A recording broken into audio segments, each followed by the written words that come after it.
Greetings, friends. So, continuing on with the Samhain series, today's topic is how do you get spiritual? How do you do it? People ask me all the time. I have a lot of friends from a lot of different traditions, and some have no traditions at all. They're atheist, agnostic. I have pagan friends. I have Jewish friends. I have Muslim friends. I have Christian friends, and every denomination within Christianity, and many different variations of Judaism, and then some people who aren't into any of it at all, and they've been watching the videos and they see my posts on Facebook, and they're like, "Well, what do you mean?" So, disclaimer: I am not an expert on anything, really. So, this is just my take, and I'm not going to talk about religion. I'm not going to talk about religion. And when I talk about Druidry, I'm going to talk about the philosophical Druidry. I'm not going to talk about the religious Druids, because I'm not one and I don't really know what they do.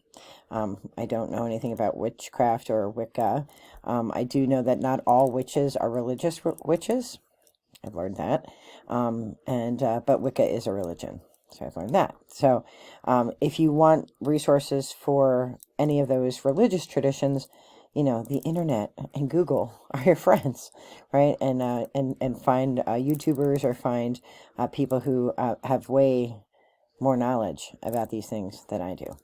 But spirituality is what I want to talk about, because that's really the heart of all of the festivals that we celebrate in the eightfold wheel, the Druid calendar. Spirituality, which can and cannot be tied to a religion. You can be religious and spiritual. You can be religious and not be spiritual. You can be spiritual and not belong to any religion, right? You can just be a spiritualist or spiritualistic or whatever. So we're just going to talk about spiritualism in this video, because some folks have said, well, how do you do it? Like, what is there to it? And the answer is, you don't have to buy anything. You don't have to do anything. Your relationship with spirit starts with you. And sitting in a quiet space, some people meditate, some people just pause and reflect and are quiet, and you just talk to spirit, to source, to whatever you think is out there. And if you think nothing is out there, then speak to the nothing, right? The spiritualism starts in your soul. And I love this concept. We are not physical beings having a spiritual experience. We are spiritual beings having a physical experience. And there's a difference there, right? Right? So you already are spiritual. You just have to open that human door that is sort of blocking it. Everybody on this planet has spirit in them, because we are spirit. We are all one spirit, right? We're all one. We're all connected to the source. Our human costumes, the costumes that we wear as humans, in that costuming comes the doors and the walls that we build to block that spirituality. So you have to open the door. And for some of us, that might require chisels or, some sort of like handiwork to get through layers and layers of horrible things that have happened, or layers and layers of disbelief. But the spiritual is in all of us, and spirit is always good. So why do bad things happen, BRG? How do people like Hitler ever exist? If we're all good and we're all spirit, how does that happen? How does that evil happen? Because we have free will. And you can use your free will to do good or bad acts, like Hitler. You have that free will. Inherently, that spirit never told Hitler to do any of that. That was Hitler's choice to do those horrible, horrible things. So bad happens because we choose to do things that are in conflict with spirit. Spirit itself is good. Now, what is spirituality, right? Is spirituality having a million candles? Is spirituality having tarot decks or oracle cards or runestones, right? Like, is that spirituality? Like, how do I do it right, BRG? How do I know what to get and what to do? You don't need anything. Divination tools, tarot cards, oracle cards, runestones, whatever, Ouija boards, whatever. Divination tools are tools. You don't need any of them. You don't need one specifically. All you need is your heart and your mind to reach out to spirit and to sit quietly and listen. We often talk a lot. I talk a lot. But we have to listen too, and that's probably the harder part.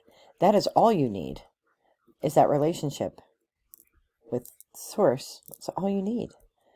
And then it's not easy in the beginning. Like, I am not the world's greatest meditator, I have to say, because I'm like a squirrel, and I get distracted every 30 seconds. I'm meditating, and then I hear the cats playing, or I'm meditating, and I hear my kids walking around, and I am like a squirrel. I get just so distracted, and so I have to work at it, right? I'm better now than I ever was, but I have to work at it. And I watch the YouTube videos, and the people are like, and they're humming, and I'm like, and they're like so like at peace, and they're really doing it. And I'm like, oh my God, I'm never gonna be able to do that ever.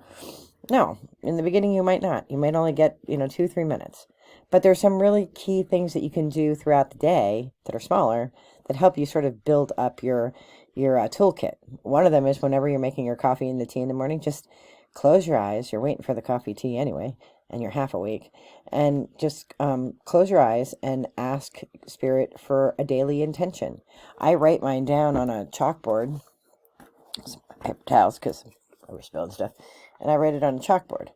Sometimes I forget, right? I forgot today. But that's okay, because yesterday's word will work for today, or I can do it now if I want to. And, just ask, like, what can I work on today that will bring me the best for my highest good, right? And sometimes I get the word patience.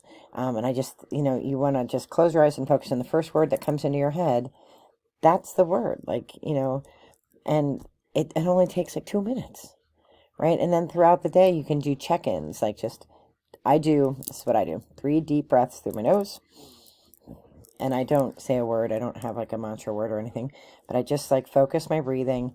And then I say, like, where am I right now? Like, where should I go? Where should my attention go? I also do that now when I get irritated, annoyed, upset. I will do that. I will pause and I will breathe, and I'll ask for God's white light to come down. Sometimes I'll align my chakras, which are the points in your body that are energy sources. Sometimes I'll do that. And each of those things only takes like a few minutes just to kind of give you focus back, give you a way to bring your energy back to whole. Do bad things happen? Sure they do. Do people disappoint you? Sure they do. But you're able to better handle it because you're in control of you. And I find that spirituality at its base is connecting with Source and knowing that you are in control of your emotions. Divination tools, those are really just to help enhance that relationship. They're not necessary. They're helpful. I've during my hiatus sitting here, watched a lot of YouTuber people who do tarot cards. And in the beginning, I thought, oh, wow, they really know stuff. And then as I watched more and more of them, I'm like, I don't know.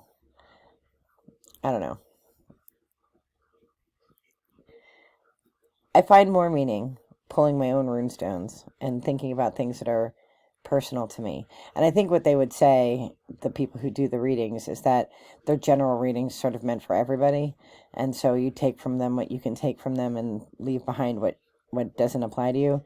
And, when I first started doing this, I had lost a friendship that was very special to me and a person who was very special to me. And I didn't know that I had lost him. And the tarots were like, oh, it's going to all work out. It's all going to get better. None of that came true. But in my own spiritual practice of the things that I do, I worked it out myself. Like, I worked it out, like, it wasn't the way they said it was going to be, but it was, I'm worth something as a person, and my friendship is worth something. And if that person couldn't see it, then that's his loss and not mine. So I knew the value of our friendship.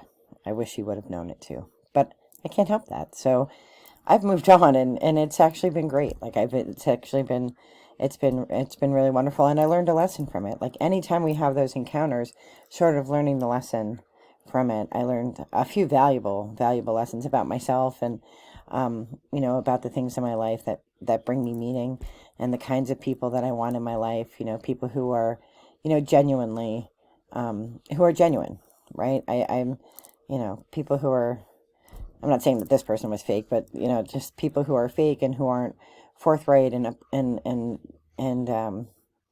honest and upfront, and I'm not a traditionalist in a lot of different settings of my life.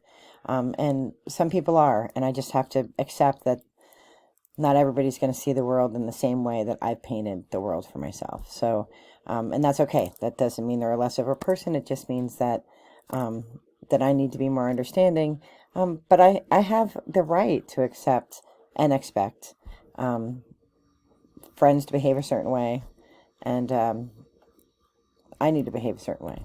So I learned a lot. I learned a lot, and I was able to walk away. But the tarot readings, they didn't get me there. My own personal reflection, my own chats with spirit, my own prayers to God and to Jesus and to Mary, those are the things that got me there. The tarot didn't get me there. It was interesting to listen to, and it made me feel better because it gave me hope. But in some sense, it gave me some false hope because, all the cards are saying the same thing, which I thought was fascinating. When you would watch all the different ones, it would all kind of say the same thing. Like, this person's going to come back in your life and, you're going to be friends again. It's going to be different, but and then that didn't happen. And I was like, well, that was a whole lot of wasted time and effort and energy, and it didn't even work out. But then I did my own stuff, and I was like, it worked out the way it was supposed to, in that I was meant to move on, and that person had moved on. I just didn't realize it because I'm a little slow.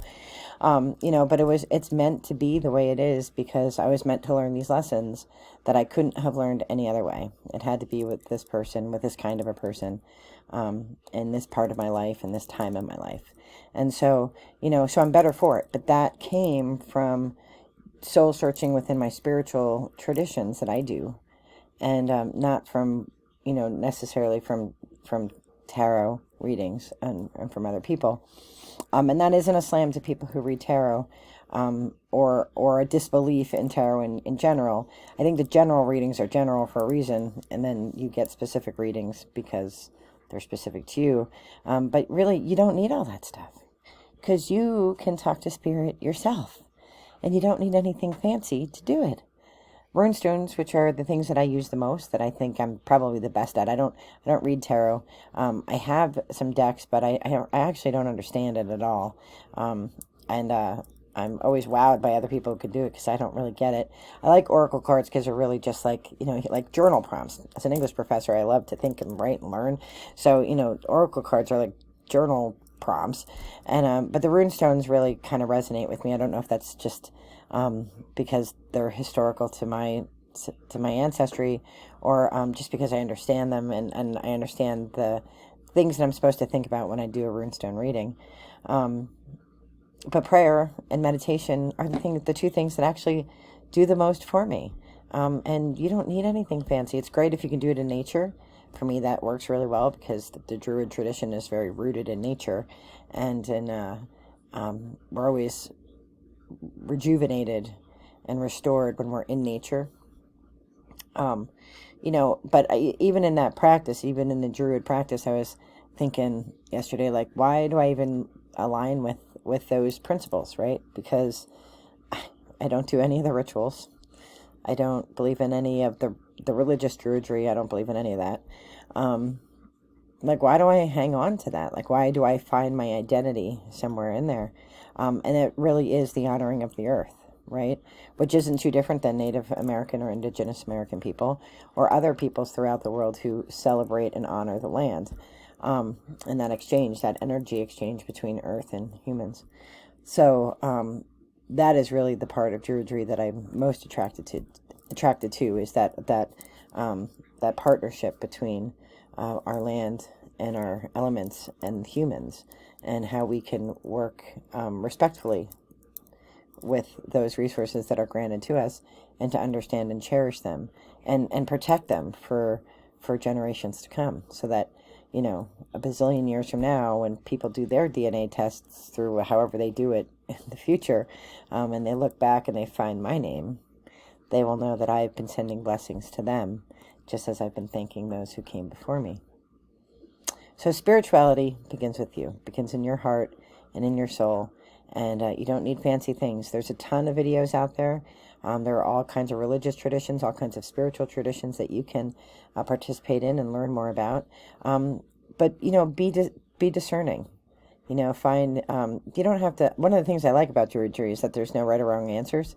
Like, you can just kind of do your own thing, and, like, that's kind of the point of Druidry. Is, like, you don't have to subscribe to any particular branch or dogma. There's not like a Bible. There's not, accepted gods and goddesses or whatever.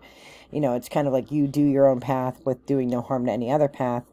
But we're all connected with this adherence and celebration and honoring of nature. And that's the thing that if you would ask any Druid, like, they would say the number one thing that we all agree on is how we treat the earth, and how we want that relationship to be for us, but for the future too. So I'm wishing you all the very best in light and love. Wishing you the best in the Samhain season, and I hope that you find your spirituality if you don't have one, and that you strengthen the spirituality you have if you do have one. Wishing you all the best. Be well. Bye-bye.